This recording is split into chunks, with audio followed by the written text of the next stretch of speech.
할렐루야.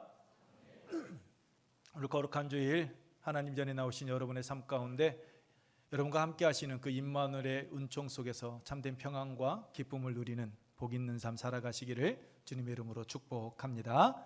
우리 옆에 계신 분들과 함께 인사하겠습니다. 행복한 예언교회에 참 잘 오셨습니다.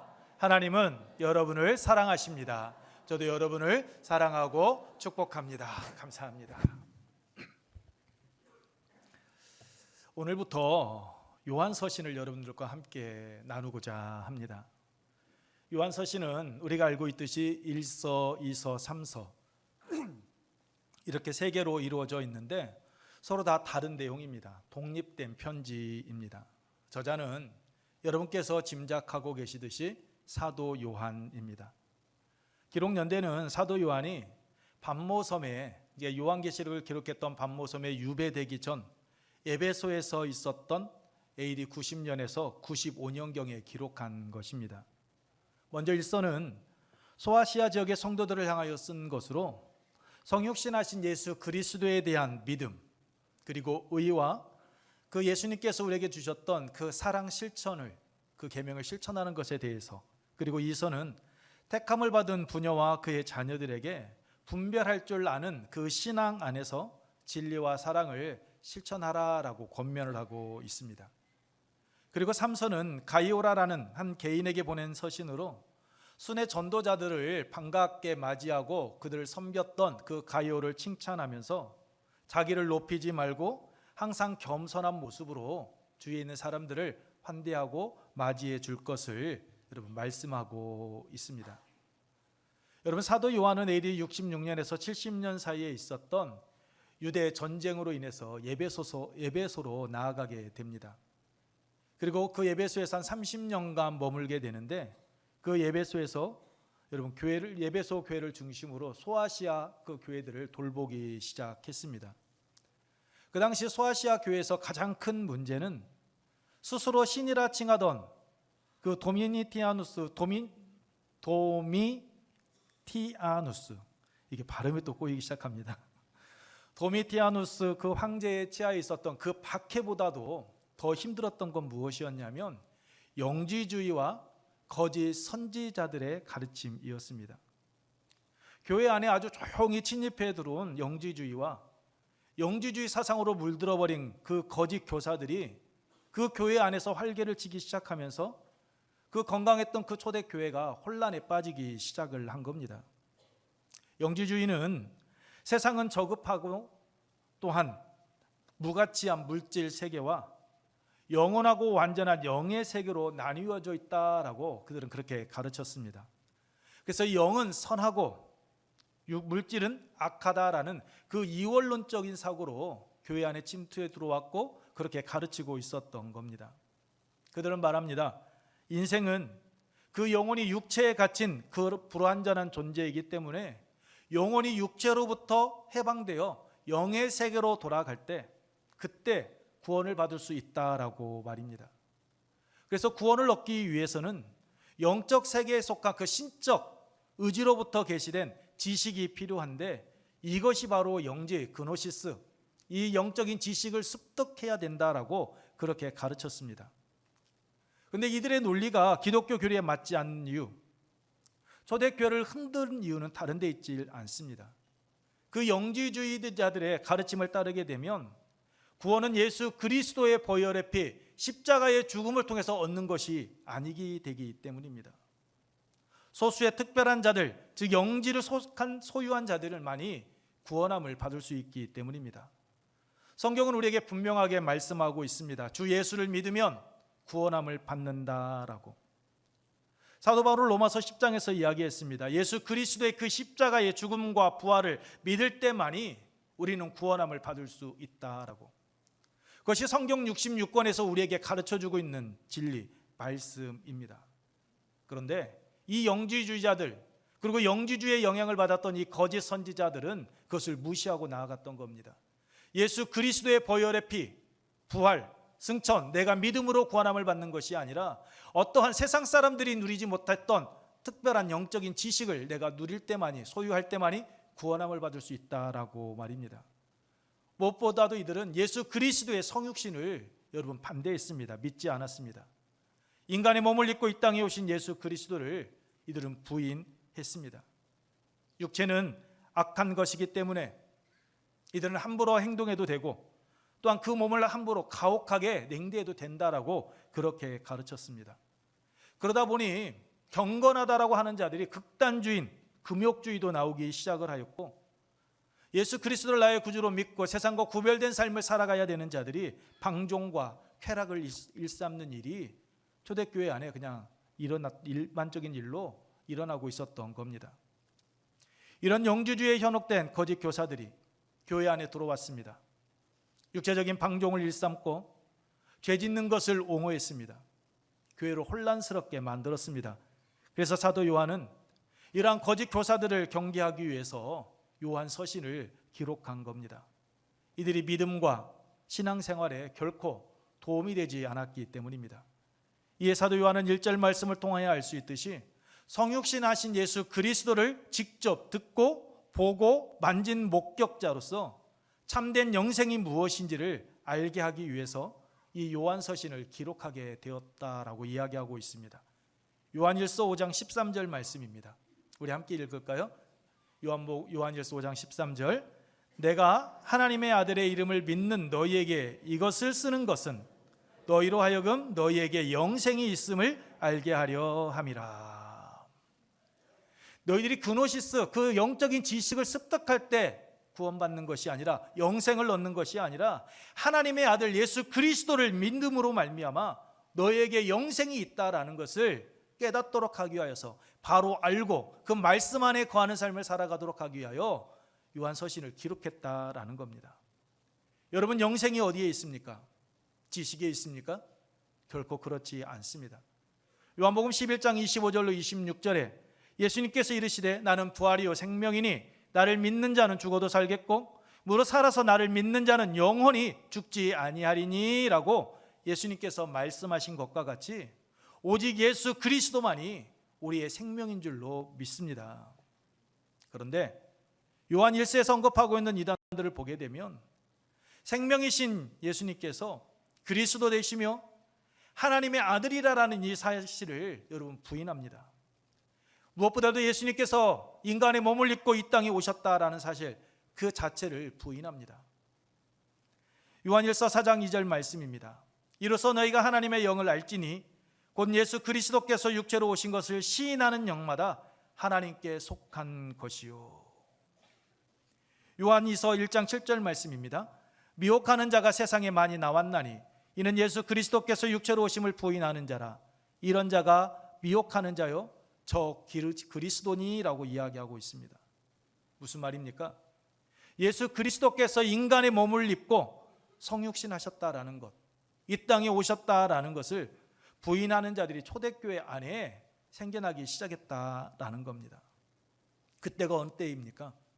1절과 2절에 듣고 눈으로 보되 자세히 보고 손으로 만진 그 경험을 토대로 복음을 전하고 있는 그 사도들이 활동했던 때였습니다. 직접 보고 듣고 만진 경험이 있는 자들의 말보다 거짓 이단의 그 가르침이 초대교회 성도들의 마음에 더 확실하게 와 닿던 것입니다. 영주주의자들의 가르침에 따라 영적인 지식만 습득하게 되면 육체는 악한 것이기 때문에 함부로 대해도, 자신의 몸을 가혹하게 대해도 구원받는데 전혀 문제가 되지 않는다라고 생각했기 때문입니다. 방종한 삶을 살아도, 세상 사람들에게 손가락질 받는 그러한 행동을 한다 할지라도 구원받는데 전혀 문제가 되지 않는다라고 그렇게 가르침을 받았기 때문입니다. 여러분, 달콤한 말 아닙니까? 사도 바울은 고린도전서 3장 16절로 17절에서 이야기합니다. 너희는 너희가 하나님의 성전인 것과 하나님의 성령이 너희 안에 계시는 것을 알지 못하느냐?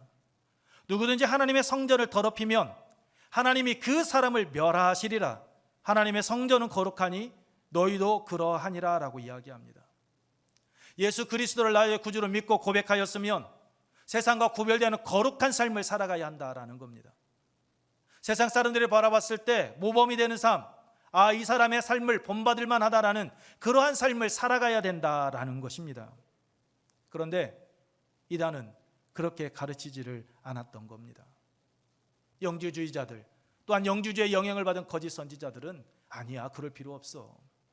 영은 선하고 육체는 약하기 때문에 이미 너희가 영적인 그 지식만 습득했다면, 이미 예수 그리스도를 나의 구주로 믿고 고백함으로 너희가 구원함을 받았다면 너희들의 이 육신의 삶 아무렇게나 살아도 문제가 없어라고 그렇게 가르치며 나아갔던 겁니다. 여러분께서 저를 애운교회 위임 목사로 세워주셨습니다. 위임 목사인 제가 이제는 내가 정권을 위임받았으니 내 마음대로 내가 해도 된다라고 누군가가 저에게 가르쳐 준다면 그 달콤한 말 저에게 여러분 얼마나 솔깃하겠습니까?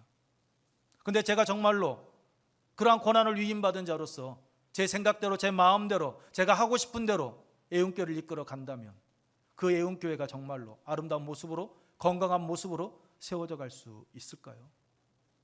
결코 그렇지 않습니다. 여러분, 그런데 영지주의자들, 영지주의의 영향을 받았던 거짓 교사들은 성도들에게 그렇게 가르쳤던 겁니다. 위임 목사니까 마음대로 해, 이런 식으로 말입니다. 결코 그럴 수 없습니다.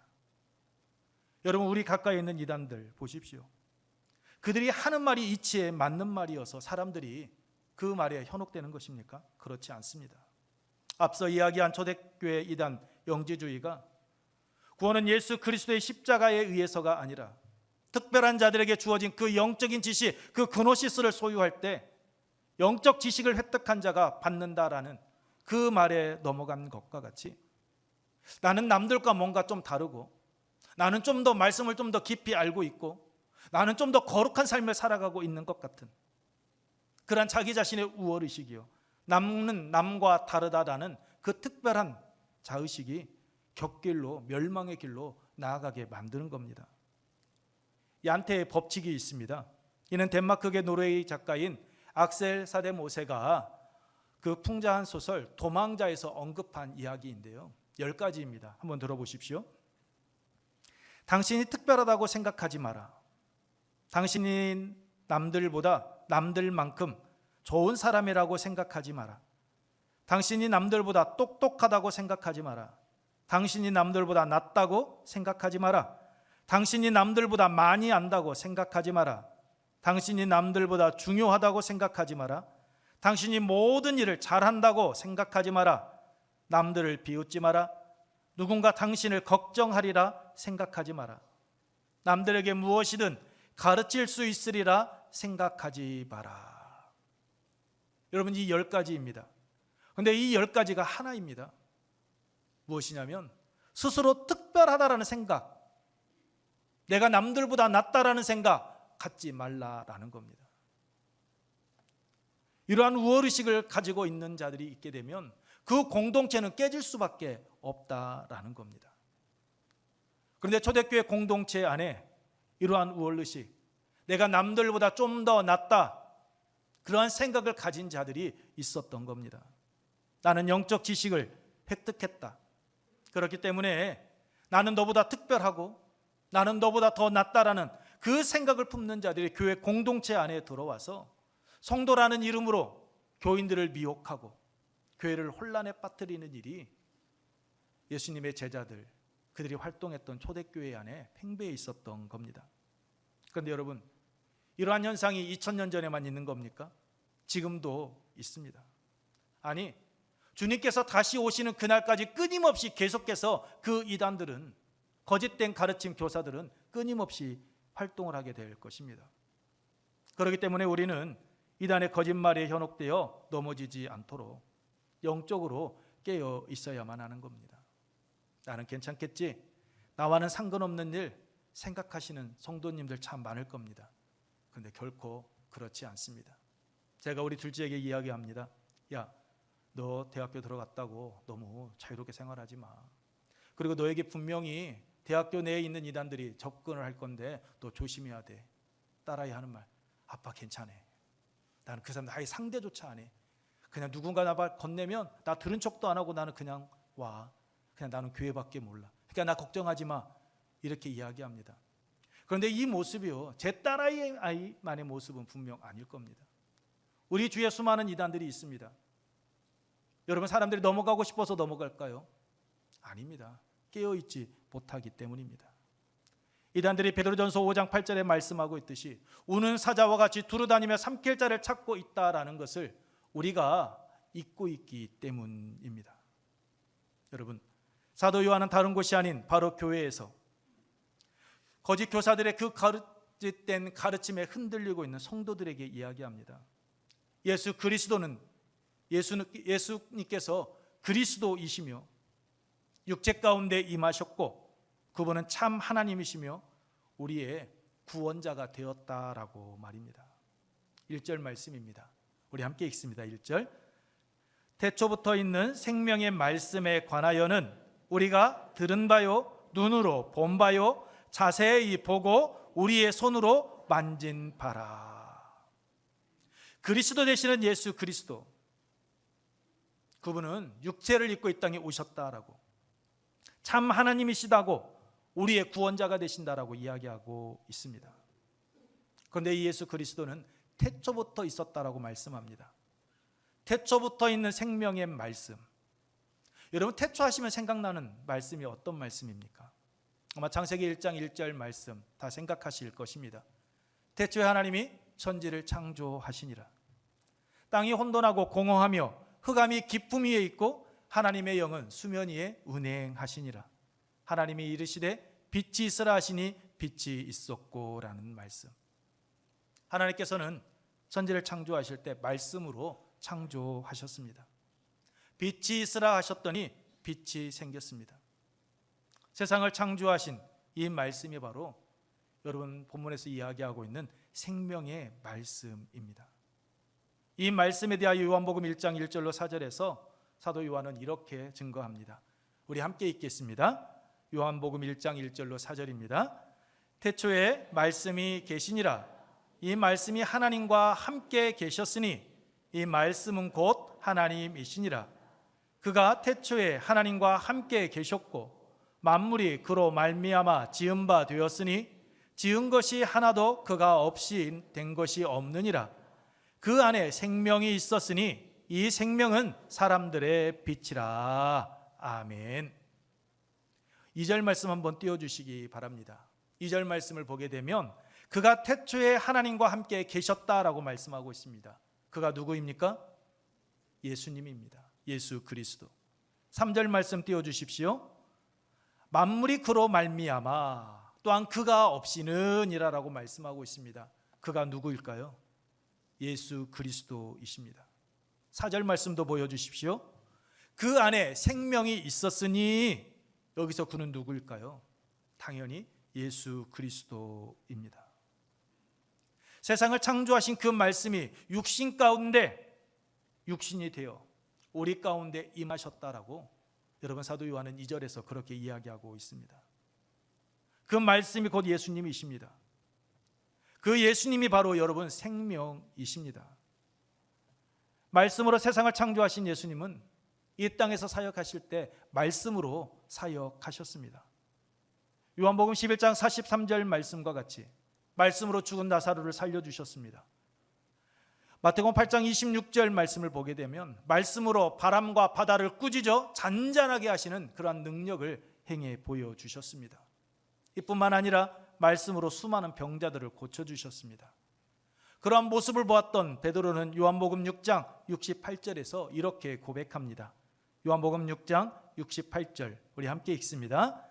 시몬 베드로가 대답하되 주여 영생의 말씀이 주께 있사오니 우리가 누구에게 가오리까? 주여 영생의 말씀이 주께 있사오니 우리가 누구에게 가오리까? 그렇습니다. 영생의 말씀 주님께 있습니다. 예수 그리스도가 우리를 위하여 이 땅에 오시고 우리를 위하여 기꺼이 당신의 몸을 내어주신 예수 그리스도께서 여러분 생명의 말씀입니다. 그렇다면 우리의 관심, 예수를 믿는다고 고백하는 우리의 시선, 여러분 어디를 향해 있어야 합니까? 영생의 말씀이신 예수 그리스도에게로, 그분의 말씀인 성경에 향해야 되는 것 아닙니까? 그런데 여러분 현실이 어떻습니까? 우리의 관심, 우리의 시선은 주일에 교회 나올 때만 하나님 예수 그리스도 말씀을 주시합니다. 세상을 향해 나아갑니다. 생명이신 예수 그리스도께 고정되어져 있지 않습니다.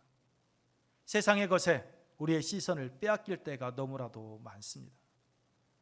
마치 예수님께서 말씀이 육신이 되어 이 세상 가운데 임하셨을 때 빛과 어둠이 나누어지듯이 예수님을 믿는 자와 또한 예수님을 거부하는 자로 나뉘어져 버렸습니다. 마가복음 5장 1절 이하의 말씀을 보게 되면 예수님께서 거라사 지방에 들어가시는 이야기가 나옵니다. 거라사 지방 하게 되면 여러분께서 잘 알고 계시는 것처럼 군대 귀신 들린 자가 나옵니다. 이 군대 귀신 들린 자는 예수님께서 거라사 지방에 나아갔을 때, 배에서 내리셨을 때 그 즉시 예수님 앞에 나와 예수님을 영접합니다. 그런데 정상인들, 그들은 어떻습니까? 5장 17절 이하의 말씀을 보게 되면 예수님께서 그곳을, 거라사 지방을 떠나기를 강구합니다. 예수님을 쫓아냅니다. 이유가 무엇입니까? 예수님 때문에 자신들이 큰 손해를 보았다라고 생각했기 때문입니다. 2,000마리나 되는 그 돼지떼가 바다에 몰살되어지는 것을 보면서 이 예수가 우리와 함께 계속해서 있다면 우리가 큰 손해를 볼 것이다라는 그 인간적인 생각이 앞서지게 되자 예수님을 그곳에서 쫓아내 버린 것입니다. 이뿐입니까? 예수님을 따르는 자가 있는 반면에 예수님을 십자가에 못 박아 버리는 이들도 나옵니다. 여러분, 예수님을 십자가에 못 박은 이가 누구입니까? 우상을 섬기던 자들이었습니까? 아닙니다. 하나님을 거부한 자들 아니었습니다. 유대 종교 지도자들이었습니다. 하나님의 말씀을 배우고 알고 가르치던 자들이었습니다. 그들은 자부했습니다. 자신들은 그 누구보다도 하나님을 사랑한다고, 자신들은 그 누구보다도 하나님의 말씀을 지키고 있다라고, 자신들은 오직 하나님의 뜻만을 쫓아 나아가고 있다라고 생각했던 유다 종교 지도자들에 의해서 예수님은 십자가에 못 박혀 죽었습니다. 그 누구보다도 하나님을 사랑한다는 자들이 하나님의 구원 사역을 방해했습니다. 거부했습니다. 그의 아들 독생자들 예수 그리스도를 십자가에 못 박아 죽였습니다. 왜 이렇게 된 것입니까? 그들의 관심, 그들의 시선이 생명이신 예수님을 향해 있지 않았기 때문입니다. 자신들이 누리고 있는 그 특권 의식, 그 기득권 놓치고 싶지 않았기 때문에, 빼앗기고 싶지 않았기 때문에, 잃고 싶지 않았기 때문입니다. 이처럼 관심이 예수님을 향하여 있지 않으면 여러분 곁길로 나아갈 수밖에 없습니다. 그러나 시선이, 관심이 예수님께 머무는 자, 생명이신 예수 그리스도를 따르는 자는 그의 삶의 자리에서 안주하지 않습니다. 머무르지 않습니다. 영원한 생명이신 예수 그리스도를 증거하는 삶을 살아갑니다. 왜냐하면 영원한 생명이신 예수 그리스도 안에 사귐을 통한 충만한 기쁨이 그 안에 있기 때문입니다. 우리 함께 읽겠습니다. 함께 읽습니다. 사귐을 통한 충만한 기쁨이 있기 때문입니다. 그렇습니다. 영원한 생명이신 예수 그리스도 안에 사귐을 통한 충만한 기쁨이 그 안에 있기에 예수 그리스도를 전합니다. 3절 말씀입니다. 3절 말씀. 우리가 보고 들은 바를 너희에게도 전함은 너희로 우리와 사귐이 있게 하려 함이니 우리의 사귐은 아버지와 그의 아들 예수 그리스도와 더불어 누림이라. 여러분, 여기서 전한다라는 말은 선포한다라는 말입니다. 보고한다라는 뜻을 가지고 있습니다. 그런데 단순한 선포, 단순한 보고가 아닙니다. 자신이 삶 속에서 직접 체험하고 경험한 것에 근거하여 그 사실을 이야기한다라는 의미입니다. 1절에 듣고 보고 만진 그 경험을 삶 속에서 드러내는 것을 뜻합니다. 이유가 무엇입니까? 하나님과의 그 수직적인 사귐이 이웃과의 그 수평적인 사귐으로 드러나 자신과 아버지 즉 하나님과 그분의 아들 예수 그리스도와의 사귐을 갖게 하기 때문입니다. 즉 내가 만난 하나님 증거함으로 이웃들이 그 하나님과의 관계를 누리고 행복한 삶을 살아갈 수 있기 때문입니다. 뿐만 아니라 영원하신 예수 그리스도 안에서 사귐의 은혜를 통하여 기쁨이 충만한 삶으로 나아가게 되기 때문입니다. 4절 말씀입니다. 4절 말씀 우리 함께 읽습니다. 우리가 이것을 쓰면 우리의 기쁨이 충만하게 하려 함이라. 아멘. 그렇습니다. 영원한 생명이신 그리스도께서 구원받은 자가 기쁨이 충만한 삶을 살아갈 수 있도록 은혜 위에 은혜를 더하여 주시기 때문입니다. 예수님께서는 요한복음 15장 포도나무 비유에서 우리에게 말씀하셨습니다. 우리가 예수 안에 거하고 그의 계명을 지킬 때 우리 안에 충만한 기쁨을 주시겠다라고 말입니다. 요한복음 15장 11절 말씀 읽어드립니다.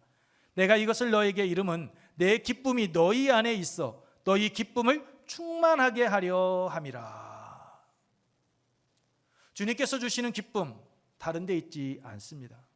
주님과의 사귐, 주님과의 교제, 주님과 하나가 되어질 때입니다. 근데 여러분, 이 사귐의 출발이 바로 태초부터 계신 생명의 말씀이다라는 겁니다. 말씀에 대해서 경외감을 갖고 그 말씀에 대해서 온전히 순종하고 헌신하는 자, 하나님과 예수 그리스도의 그 사귐, 그 친밀감, 그것이 바로 여러분 말씀 안에 있다라고 사도 요한은 이야기하고 있습니다. 그래서 사도 요한을 비롯한 사도들은 예수 그리스도로부터 보고 듣고 배운 말씀을 그들은 전한다라고 이야기하고 있는 겁니다. 예수 그리스도를 증거할 때 말하는 자신과 듣는 이가 함께 사귐의 은혜, 그 교제 속에서 하나님께서 주시는 구원과 회복의 은혜를 통해 기쁨이 충만한 삶으로 나아갈 수 있게 되기 때문입니다.